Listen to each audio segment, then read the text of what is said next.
Have you ever smiled through a family vacation, while secretly wondering if you were no longer welcome in your own family? I never imagined that at 71 years old, after spending my entire life putting my family first, the most painful words I would ever hear wouldn't come from a stranger. They would come from my own daughter-in-law. And she didn't even know I was standing just a few feet away. What happened during that week in Hawaii changed my family forever. But it also taught us a lesson none of us would ever forget. My name is Margaret Collins. I'm 71 years old, a retired elementary school teacher from Columbus, Ohio. For 42 years, I taught children that kindness is the greatest gift a person can give. After my husband, Richard, passed away 2 years earlier, life became painfully quiet. Our little brick house suddenly felt much larger than it ever had before. Every morning, I still found myself making 2 cups of coffee before remembering that one of them would never be touched again. So when my son Jason called one evening with excitement in his voice, I felt something I hadn't experienced in a long time. "Hope. Mom," he said. "We're taking a family vacation to Maui next month. You have to come." Rachel, my daughter-in-law, had helped organize everything. Jason told me she wanted the whole family together. I smiled through tears. Maybe this was exactly what we all needed. A fresh beginning. I spent the next few weeks preparing little surprises for everyone. Coloring books for my granddaughter Lily. A toy surfboard for 8-year-old Noah.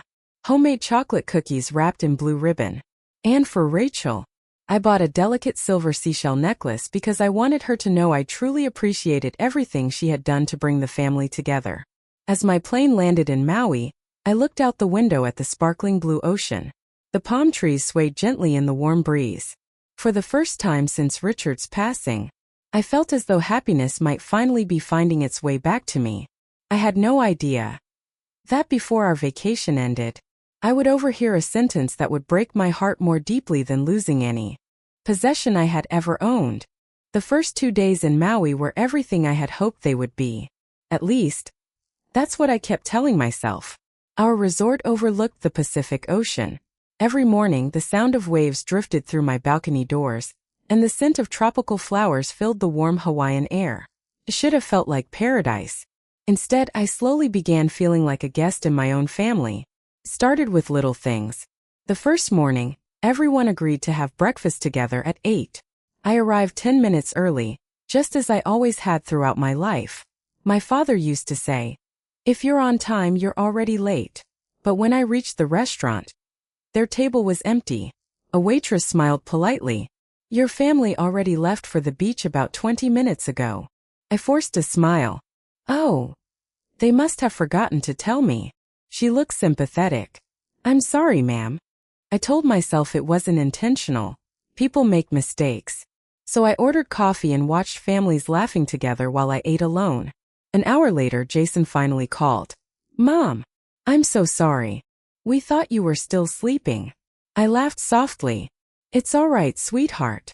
Go enjoy yourselves." I didn't want him to feel guilty. That afternoon, the family planned a snorkeling excursion.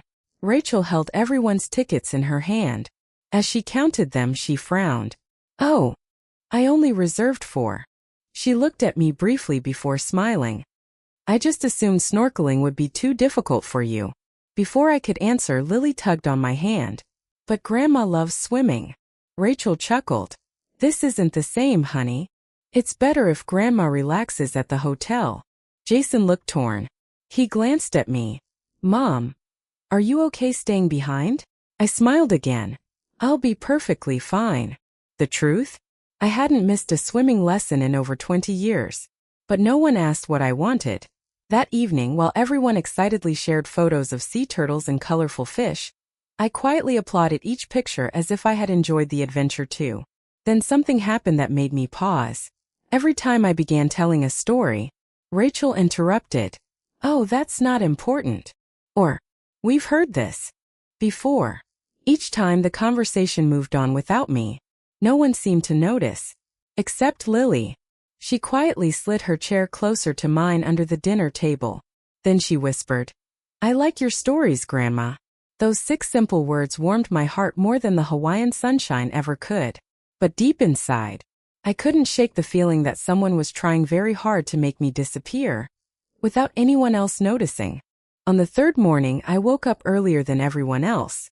The sky over Maui was painted in soft shades of pink and gold, and for a moment, I forgot all about the little disappointments of the past 2 days. I decided to take a quiet walk through the resort before breakfast. As I wandered through the open-air lobby, I admired the tropical flowers, the gentle sound of the fountains, and the smiling staff greeting guests. For the first time since arriving, I felt completely at peace. Then I remembered I wanted to ask the concierge about a shuttle to the local botanical garden. I had always loved flowers, and I thought perhaps I could spend the afternoon there while the rest of the family enjoyed another excursion. As I approached the concierge desk, I heard Rachel's voice before I saw her.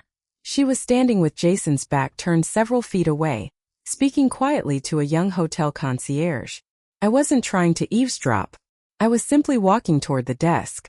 Then I heard the sentence that stopped me in my tracks. Rachel smiled politely at the employee and said, "Don't waste too much time explaining things to that difficult old lady. She complains about everything. If she asks for anything, just keep it simple." For a moment, I couldn't breathe. The words echoed in my mind. That difficult old lady. Was she talking about me? The young concierge looked uncomfortable. He hesitated before replying, "Ma'am, your mother-in-law has been very kind to everyone." Rachel gave a small laugh. "You've only known her for 2 days. I've dealt with her for 15 years. They both turned slightly. I instinctively stepped behind a large stone pillar before either of them noticed me. My hands began to tremble. Not because I was angry, as I was heartbroken. 15 years. For 15 years I had treated Rachel like the daughter I never had. I babysat our grandchildren whenever she needed help. I drove across town after my husband's funeral, just to help her decorate Lily's birthday party because she said she was overwhelmed. I never kept score. Because that's what family does. And yet, I wasn't Margaret. I wasn't Jason's mother. I wasn't Lily and Noah's grandmother. I was simply that difficult old lady. I quietly turned around and walked away before the tears in my eyes could betray me. No one called after me. No one knew I'd heard every word. But as I rode the elevator back to my room, I realized something had changed inside me. Sometimes, the most painful truths are spoken by people who think you'll never hear them. After that morning in the hotel lobby, I stopped expecting kindness. Instead, I began noticing things I had been trying to ignore. Sometimes the hardest truth isn't hearing someone insult you. It's realizing how long they've been doing it. That afternoon, the family decided to visit the famous road to Hana. Everyone seemed excited. Rachel passed around the itinerary with a bright smile. "We'll leave at 1. She handed maps to Jason, to Lily, to Noah, even to Daniel, my son's friend who had joined us for the trip. Then she folded the last copy and slipped it back into her purse. She never offered it to me. I waited for a moment. Perhaps she had simply forgotten. Finally, I smiled gently. "Rachel, do you have another map?" She looked surprised. "Oh, I didn't think you'd want to come." The words hung in the air. Jason looked up. "What do you mean?" Rachel shrugged casually. "It's a long drive. There are waterfalls, hiking trails. I figured your mom would probably be more comfortable staying here." Before anyone could speak, Lily frowned. "But Grandma walked 3 miles with me last month at the zoo." Rachel laughed awkwardly. "Vacation is different, sweetheart." I looked at Jason. For just a second, I hoped my son would say, "Mom decides for herself." Instead, he hesitated, then quietly asked, "Mom, are you sure you'll be okay here?" I felt something inside me sink. Not because he meant to hurt me, because he had unknowingly accepted Rachel's version of who I was. I smiled. "I'll enjoy a quiet afternoon. No need to worry." An hour later, I stood alone on my balcony as their rental van drove away. I watched Lily wave through the window until the vehicle disappeared around the corner. The silence that followed felt louder than the ocean. That evening, they returned laughing. Everyone talked over one another. The waterfalls, the bamboo forest, the rainbow they had seen. I listened quietly. Then Noah suddenly asked, "Grandma, what did you do today?" Before I could answer, Rachel interrupted. "Oh, she probably relaxed all day." I looked at my grandson and smiled. "Actually, I spent the afternoon at the botanical garden. I met a retired Navy veteran who grows orchids. He told me every flower blooms at its own time. Noah's eyes lit up. That's cool.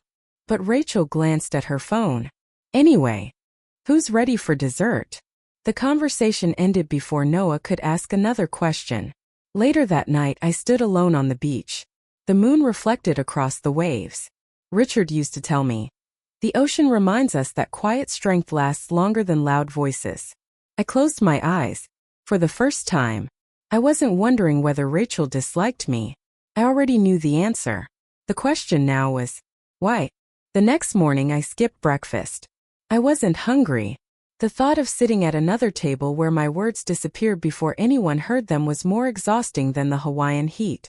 Instead, I carried a cup of coffee onto the quiet terrace overlooking the ocean. The waves rolled gently toward the shore. For a few peaceful minutes I simply listened.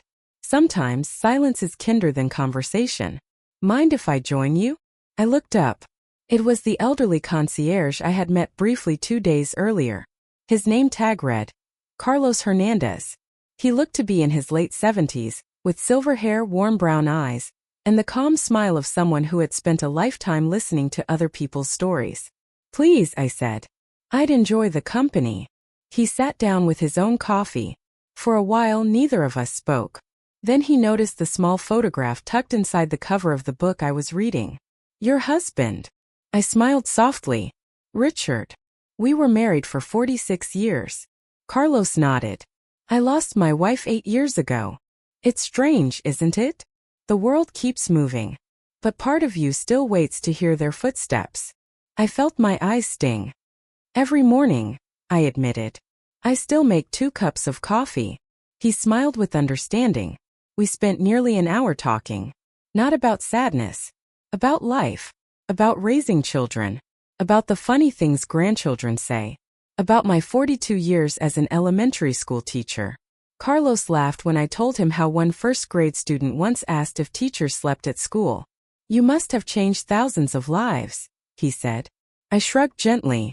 I only hope to teach children to be kind. Carlos became quiet. Then his smile slowly faded. Mrs. Collins, may I tell you something? His voice had changed. It carried hesitation, almost guilt. If this is too personal, he continued, please forgive me. But I've watched families come through this hotel for over 25 years. And I've noticed something. I looked at him. What is it? He took a deep breath. Your daughter-in-law has spoken to several members of our staff this week. I felt my heart tighten. He continued carefully. Every time she mentioned you, she described you as a difficult old lady. I lowered my eyes.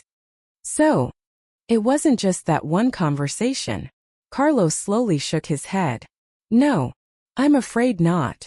She has said it several times. He looked genuinely sorry. And every single time, our staff defended you. They all said the same thing. Mrs. Collins is one of the kindest guests we've ever met.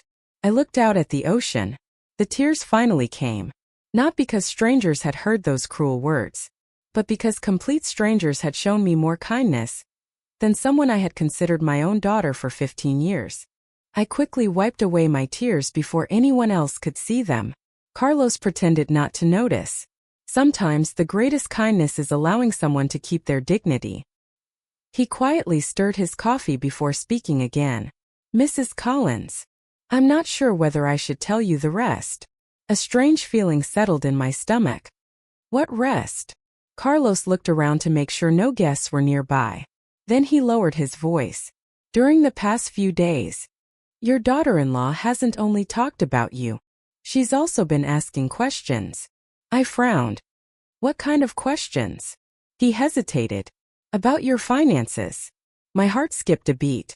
She asked whether you were paying for your own room, whether you owned your home, and whether you planned to leave an inheritance to your children. For a long moment, I couldn't speak. Not because those questions were private, but because I had never imagined Rachel would ask complete strangers about my personal life. Carlos continued gently. She never asked directly. She worked the questions naturally into conversations. But after 25 years in hospitality, you learn to recognize curiosity. And you learn to recognize calculation. I stared at the waves crashing against the shore. Suddenly, the past 6 months began making sense. After Richard passed away, I had sold our family home in Columbus, the house where we had raised Jason, the house filled with 46 years of memories. It had been one of the hardest decisions of my life. The money wasn't extraordinary, but after paying off every debt, there was enough left to provide security for my future, and perhaps, one day, to leave something meaningful for my family. No one knew exactly how much. Not even Jason, because I never believed love should be measured in dollars. Carlos looked at me carefully.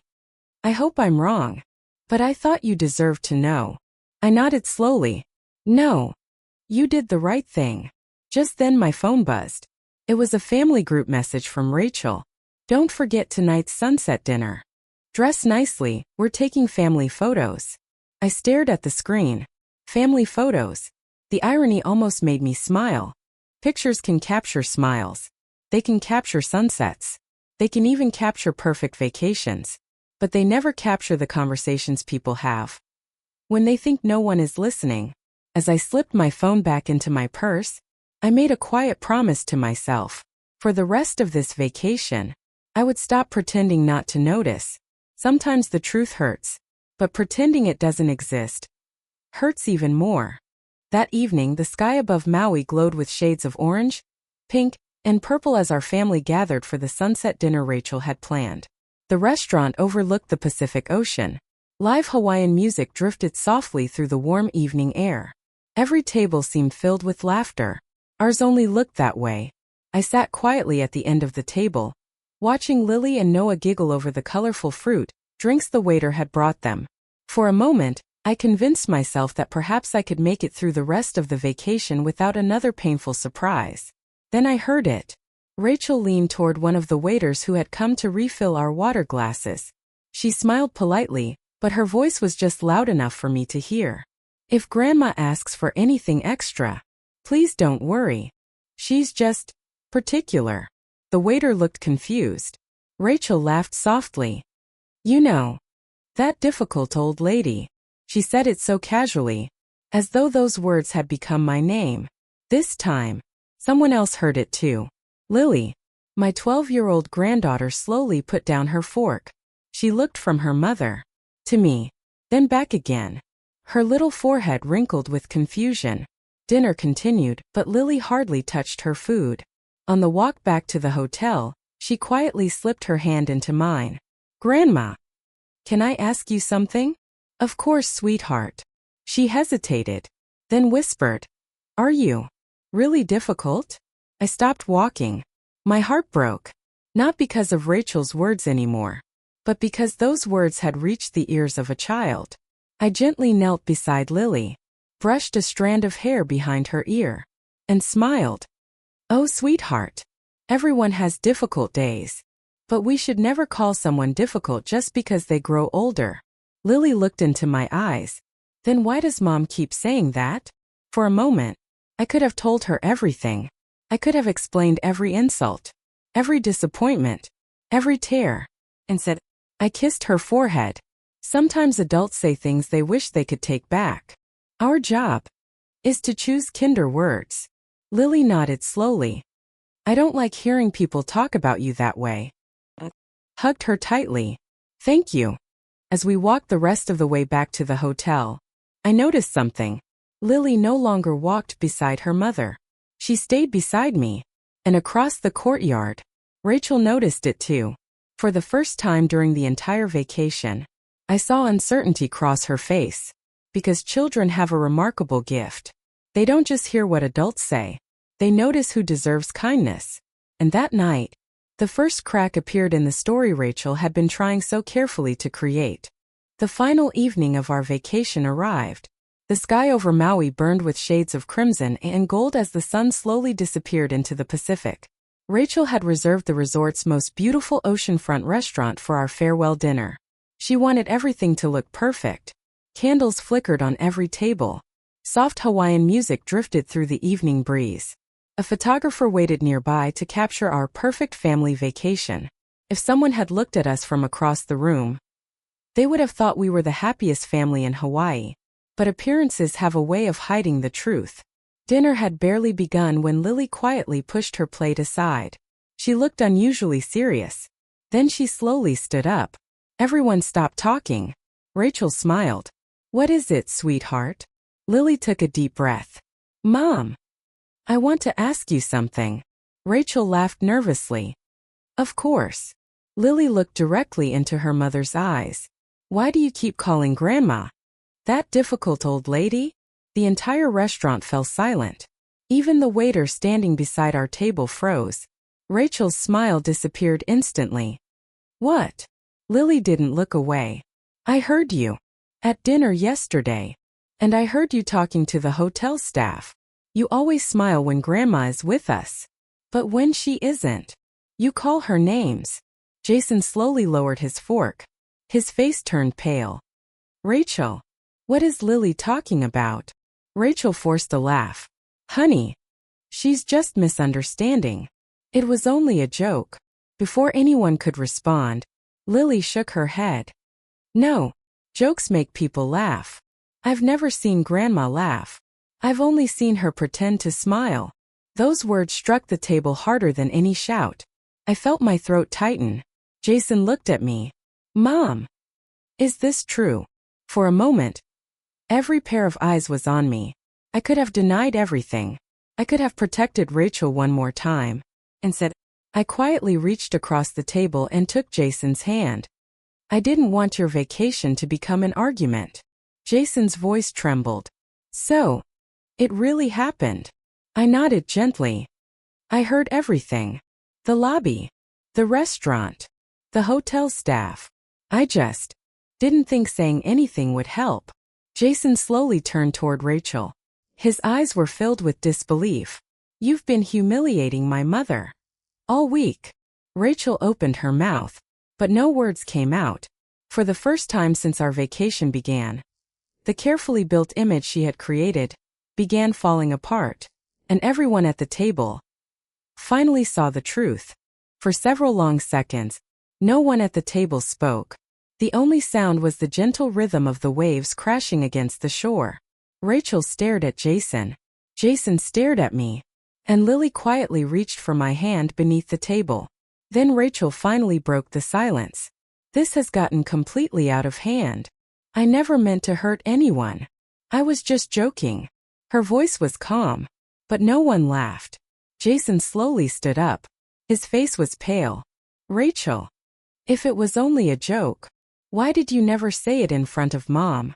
Rachel opened her mouth, then closed it again. There was no answer. Just then, a familiar voice came from behind us.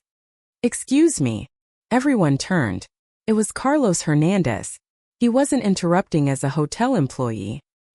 He was simply carrying a small photo album the family photographer had accidentally left on another table. "I apologize for interrupting. I just wanted to return this." He placed the album gently beside Jason. Then he hesitated. His eyes met mine. I gave him a small nod. I wasn't asking him to defend me. I was simply giving him permission to tell the truth. Carlos took a slow breath. "Sir, I normally never involve myself in family matters. But I believe your daughter deserves credit for speaking honestly." Jason looked at him. "What do you mean?" Carlos answered quietly. "I personally heard your wife refer to Mrs. Collins as that difficult old lady on several occasions. The concierge team heard it. The restaurant staff heard it. And every single time, Mrs. Collins remained nothing but respectful." The table fell silent once more. Rachel's face lost its color. Before she could respond, the young waiter who had served us throughout the week stepped forward. He looked nervous. "I'm sorry. I don't mean to interfere. But Mrs. Collins always thanked every member of our staff. She remembered our names. She even left handwritten thank you notes for housekeeping." He smiled sadly. We all wondered why someone so kind was spoken about that way. Jason slowly covered his face with both hands. He wasn't crying yet. He was trying not to. Then he looked at me. His voice barely above a whisper. Mom. How long? I smiled gently. Since the first morning. His shoulders dropped. You carried this all week. So we could enjoy our vacation? I nodded. I didn't want Lily and Noah to remember Hawaii because of an argument. Jason's eyes filled with tears. For the first time since we arrived, he finally understood what I had quietly endured. And in that moment, the silence around our table said more than any argument ever could. Because the truth, once spoken aloud, can never be hidden again. The restaurant remained silent long after Carlos and the waiter stepped away. No one reached for their food. No one looked at the sunset anymore. The only thing anyone could see was the truth sitting in the middle of the table. Jason slowly stood up. He walked around the table until he was standing beside me. For a moment he simply looked at me. Then in front of everyone, he knelt beside my chair. His voice trembled. Mom. I'm so sorry. I was standing right beside you this entire week. And somehow, I never saw what was happening. I gently placed my hand on his cheek. This isn't your burden alone, Jason. You trusted the person you loved. There is no shame in that. But Jason shook his head. No. I should have listened. I should have noticed every time you were left behind. Every time you smiled when your eyes were full of tears. I failed you. Tears rolled down his face. For the first time since he was a little boy. My son cried in my arms. Across the table, Rachel finally spoke. I know how this looks. But everyone is making me into a villain. I've been stressed.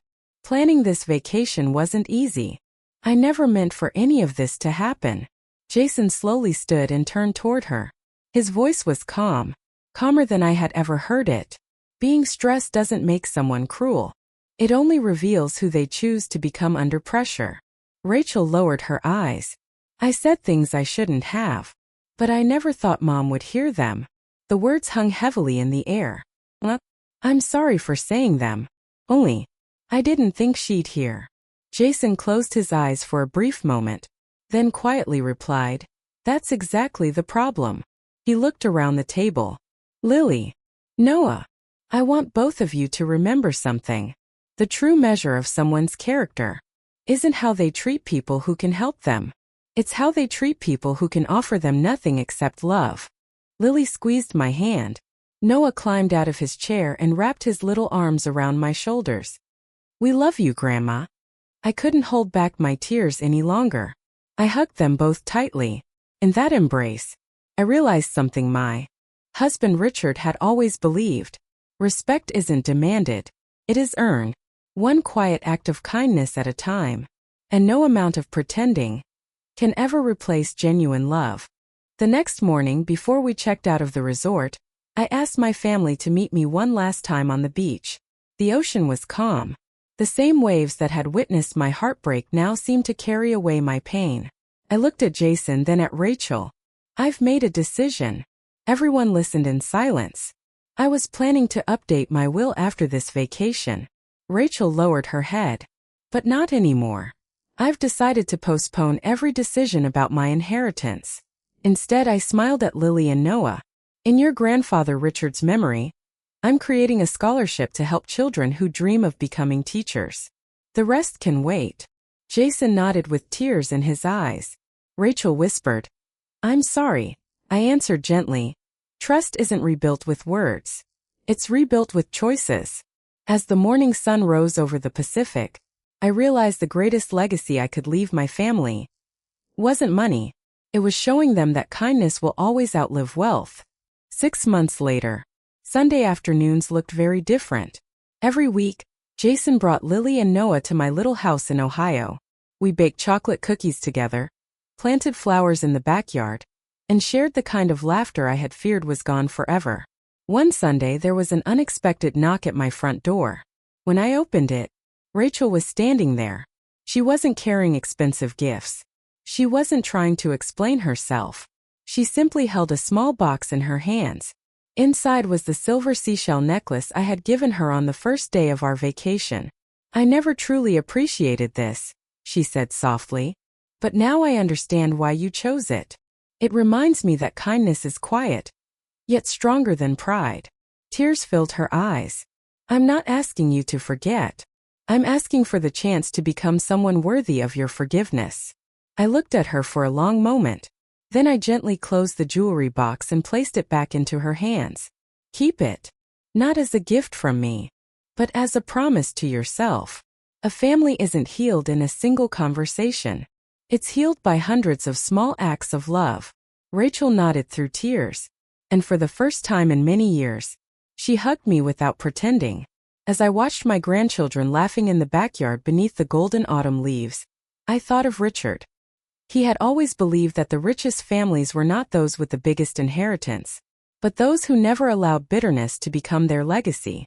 If this story touched your heart, remember this. Growing older never makes a person less valuable. The oldest heart in the family is the one that teaches everyone else how to love.